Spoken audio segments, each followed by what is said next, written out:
Whoever has ears to hear, ears to hear, ears to hear, ears to hear, ears to hear.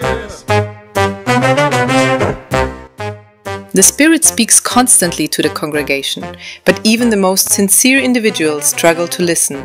Try this brief message now, see if you can hear it. If you succeed, please give us a like and share the video with your friends. So, let us get started.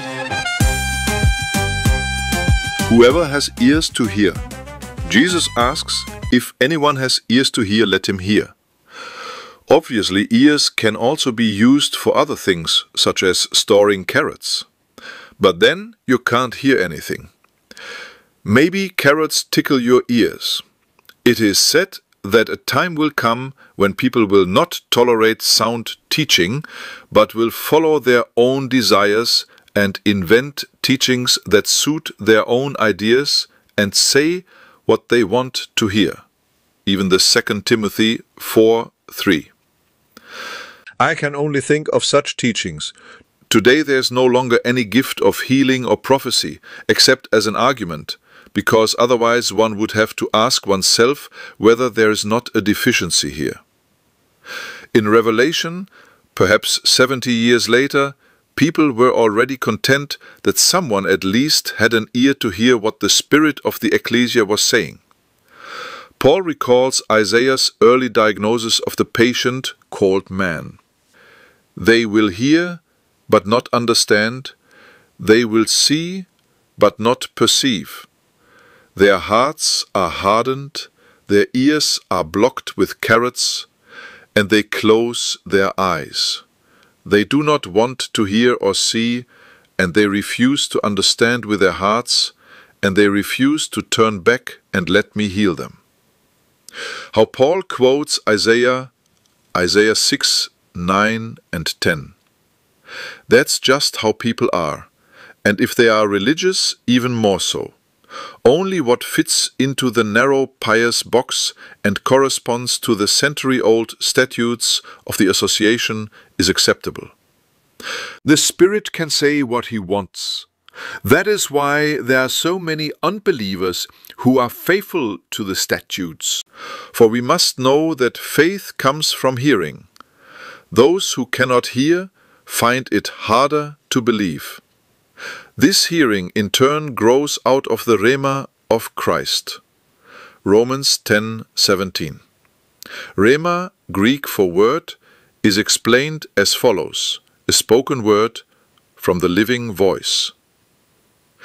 It is generally used in the New Testament to refer to a living word from the Lord that He speaks into a believer to give birth to faith. This verse is usually translated unfavorably. Instead of hearing, preaching is used. They usually do not lead to freedom, but under a new yoke. Jesus was always outraged about this, and so was Paul.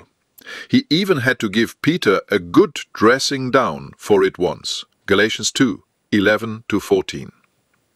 As we know, we do not live by bread alone, but living life comes through every word that proceeds from the mouth of God. Matthew 4:4. This can come in the course of a sermon or when reading the Word of God, but it does not come through both, but from the connection with the source, which is the mouth of God. We hear His voice despite the sermon, and even though letters can be deadly. Without hearing, it is not possible, even with the best sermon. That is why Jesus heals the deaf. Mark 7:31-37. What do you want me to do for you? I want to hear. Jesus cast out the deaf and mute spirits. Mark 9:14-29, Matthew 17:14-21, Luke 9:37-43. He sighed. Another one who does not hear and said, Ephata, which means be opened. Tzak, and it happens. He definitely wants us to hear. His sheep hear His voice. but not only hear. He knows his sheep, and they follow him, unlike those he does not know. John 10:27, Matthew 7:21-23. Hearing or not hearing is one thing, but those who hear and do not do have a different problem. And anyone who hears his words and does not do them is compared to a fool who built his house on sand. Matthew 7:24-27. Merely hearing without acting is self-deception. But whoever looks into the perfect law of liberty and abides in it, not being a forgetful hearer, but putting it into practice, will be blessed in his deeds in the favor of God. James 1:22-25. Jesus makes this very clear. If anyone loves me, he will keep my word, and my Father will love him, and we will come to him and make our home with him. The logical consequence: whoever does not put his words into practice, and not hearing is not an excuse, does not love him. The words you hear are not mine, but those of the Father who sent me. John 14:23-24. The word that comes from the mouth of God gives us life. We must hear it in order to move and then implement it. Let us not hide in the pious boxes of our denominational restrictions, no matter how young, charismatic, or Bible-believing they may be.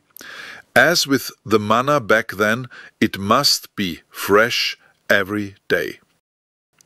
Bewegen is a time when we can hear some things from the mouth of God in a concentrated way, even if he uses human organs to do so. Those who have at least one ear to hear will pick up something concrete. Try it out. The first 6 recordings are now online. Test everything and keep what is good. That's the tip of the year.